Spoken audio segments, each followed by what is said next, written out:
Assalamualaikum warahmatullahi wabarakatuh. Ketemu lagi Sobat Sindo di The Comment. Kita hari ini akan kembali membahas soal korupsi di kasus Badan Gizi Nasional yang melibatkan ada kepalanya dan dua wakilnya, Dadan Hindayana, Sony Sanjaya, dan juga Ludwig Pusung. Nah, ini menarik karena Sony Sanjaya kemarin resmi mengajukan sebagai justice kolaborator. Nah, kita akan lihat dulu tayangannya seperti apa sebelum kita membahasnya lebih lanjut.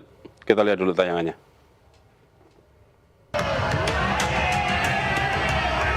Menjadi satu dari 3 tersangka korupsi MBG, mantan Wakil Kepala BGN Sony Sanjaya langsung ajukan diri sebagai justice kolaborator. Bukan hanya rencana, kuasa hukum Sony Krishna Murti langsung menyerahkan surat pengajuan justice kolaborator ke Kejaksaan Agung. Krishna mengaku Sony bahkan sudah menyerahkan 20 lebih nama yang diduga bekerja sama menggerogoti uang MBG. Iya, lebih dari 20 nama itu disebutkan. Cuman klien kami bilang itu baru sebagian. Karena break kita di dalam pemeriksaan kemarin klien kami cukup lelah dan mungkin akan ada pemeriksaan lanjutan. Nggak tahu nanti kapan penyidik akan memberitahukan kita dan akan diungkap mungkin kemarin bilang baru sebagian aja nama-nama itu. Sebelumnya bersama mantan Kepala BGN Dadan Hindayana dan mantan Wakil BGN Ludwig Pusung, Sony ditangkap Kejagung. Ketiganya langsung ditetapkan sebagai tersangka. Mereka diduga cawe-cawe dalam proyek BGN. Penyidik bahkan menuduh Sony terafiliasi dengan sejumlah yayasan dapur MBG.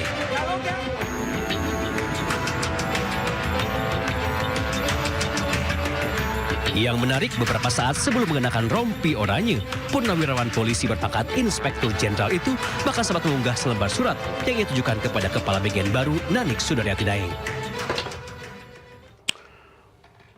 Program prioritas pemerintah akhirnya terkuak bahwa programnya dikorupsi. Dan mungkin untuk mengamankan dirinya, ini menawarkan diri menjadi justice kolaborator. Nah, kita akan membahasnya. Ada Mas Andri dan juga Mas Cipto dari redaktur Sindo News. Sebenarnya yang namanya justice kolaborator ini memang diatur sih ya dalam ini. Tapi sebenarnya yang jadi pembahasan di masyarakat itu kan mengajukan justice kolaborator biar aman aja nih. Bener nggak sih kayak gitu tanggapannya, Mas? Iya, kalau saya melihatnya seseorang menjadi justice kolaborator mungkin karena dia ingin mengungkap secara utuh kasus yang terjadi gitu. Jadi biar nggak gua doang nih yang kena gitu betul. ya. Bahasanya gitu ya. Karena kan memang untuk menjadi justice kolaborator itu kan ada syaratnya juga kan ya. Gitu. Harus pertama ya tidak ada paksaan gitu kan. Terus memang ada niat baik untuk mengungkap kasus ini dan dia itu adalah saksi pelaku gitu. Karena dengan adanya justice kolaborator ini dia akan mengungkap dari hulu sampai hilir gitu. Nah, kita berharap sih pengajuan justice kolaborator oleh Sony Sanjaya ini disetujui ya. Karena informasinya kebijakan yang diambil oleh pimpinan BGN ini memang ada tekanan dari orang-orang kuat lah gitu, yang ada di pemerintahan, di legislatif dan mungkin dari ormas-ormas ini perlu diapresiasi juga sih. Nah, tapi sebenarnya sebagai justice kolaborator juga diatur di undang-undangnya juga ada ya? Ada dalam Undang-Undang Nomor 31 tahun 2014 tentang perlindungan saksi dan korban itu ada memang. Yang pertama itu mengakui kejahatannya, bukan pelaku utama, kesaksian bernilai penting, didasari niat baik dan ada mengembalikan aset. Tapi untuk kasus ini kan program prioritas, dananya gede banget. Ada pengecualian nggak akan ada justice kolaborator di situ atau gimana? Sama aja sebenarnya sih dari setiap kasus ya. Tapi kalau kita lihat ya secara background Pak Sony ini kan polisi ya, iya kan. Dan beliau tahu betul gitu bahwa di dalam pasal-pasal kita dalam ranah hukum memang ada yang namanya justice kolaborator. Kalau di luar orang yang terkait ya, itu kita bisa sebutnya sebagai whistleblower ya. Jadi orang yang menjadi orang yang menyampaikan informasi kepada pihak berwajib bahwa oh ini nih ada kejanggalan misalnya terkait soal korupsi dana ini gitu. Itu whistleblower. Tapi kalau di sini kan kita melihat Pak Sony memang memposisikan dirinya karena dia juga sudah menjadi tersangka, dia memposisikan dirinya sebagai justice kolaborator. Nah, artinya apa ya? Artinya mungkin ada niatan baik ya kalau kita husnuzon nih. Ada niatan baik, ya kan, bahwa beliau sudah menyadari kesalahannya, terus kemudian lebih baik diungkap karena memang BGN ini adalah badan yang sangat krusial, terutama di pemerintahan Pak Prabowo, mengingat program prioritasnya MBG, memikirkan mungkin nasib anak-anak kecil yang banyak terjadi keracunan, jatah lauknya kurang, kayak gitu. Dan terus kemudian mungkin dia melihat balik lagi ke dirinya sendiri, mungkin kalau anak-anak saya makan jatah MBG-nya itu mungkin sedih gitu ya, atau mungkin kecewa gitu ya, kok yang gratis kok malah kurang baik, padahal ini dananya besar, budgetnya besar, mungkin gitu ya. Akhirnya dia menyadari itu, dan terus kemudian dia demi niatan baik, demi ketulusan hati ya, demi ingin menghapus mungkin kesalahan-kesalahannya, dia siap untuk menjadi justice kolaborator gitu. Kita pikirnya positif aja dulu gitu. Tapi ya di balik itu ya kita nggak tahu gitu. Artinya bisa jadi memang ada intrik di balik itu gitu kan. Dan yang ini yang kita juga masih terus selidiki gitu apa alasannya, tapi mungkin juga nggak akan terungkap juga ya alasannya ke publik gitu. Dan ya menurut saya sih ya, menurut kita mungkin ini hal yang positif ya. Artinya memang kita harus dikupas tuntas karena ini menyangkut piring yang ada di meja makan anak-anak kita gitu loh. Generasi penerus bangsa. Kita pikir gizinya tercukupi, ya kan, tidak terkena stunting gitu kan. Tapi pada akhirnya kalau dikorupsi gini kan malah menguntungkan segelintir orang, tapi menghancurkan generasi bangsa gitu loh. Ini yang logikanya gitu. Yang sangat bikin marah itu kan sebenarnya gini ya, bahwa BGN ini MBG makan bergizi gratisnya itu kan dananya berapa Mas? Hampir 300 triliun kan? Ya. Total ya.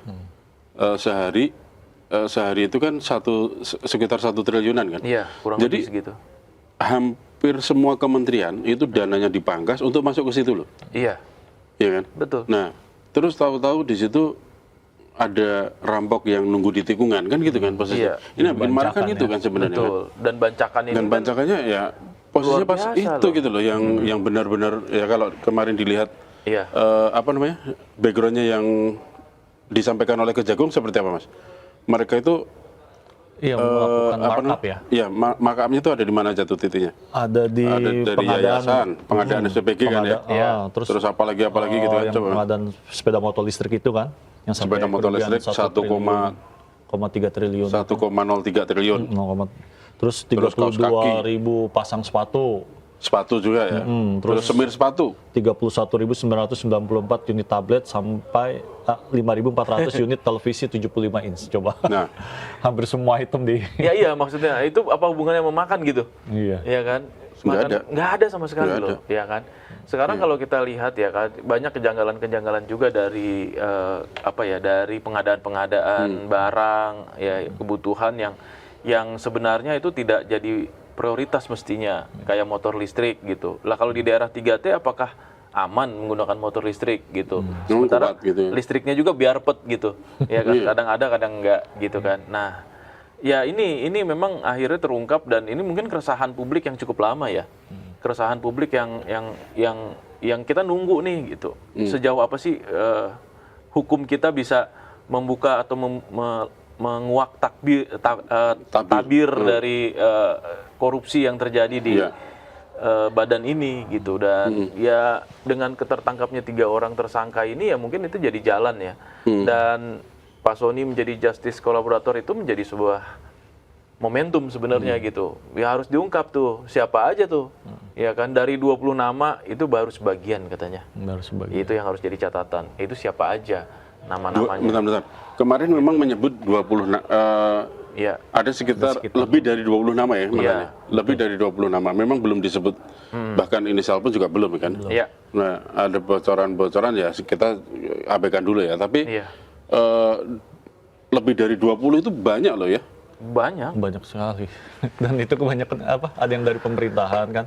Karena nggak mungkin sekelas wakil BGN ini dapat tekanan kalau bukan orang kuat banget kan ini. Gitu. Otomatis kan orang-orang yang punya afiliasi dengan orang-orang hebat ini tentunya kan. Gitu. Tinggal bagaimana aparat berani tidak setelah nama itu disebutkan oleh Pak Sony, kemudian ditindaklanjuti berani nggak gitu. Ini Pak Sony kalau berani ngungkap namanya, ini juga perlu ini juga nih perlu minta perlindungan nggak? Dia udah minta perlindungan ke LPSK belum? Sudah mengajukan Pak Sony? LPSK, Iya. Oh, ke Jagung juga sudah gitu. Tinggal di Pak Sony dan keluarganya kan? otomatis itu udah. Oke. Ya karena Artinya, resikonya sangat gede ya. ya artinya berarti kalau misalnya benar yang disebut akan menyebut nama besar itu tadi, artinya bahayanya kayak apa tuh Mas?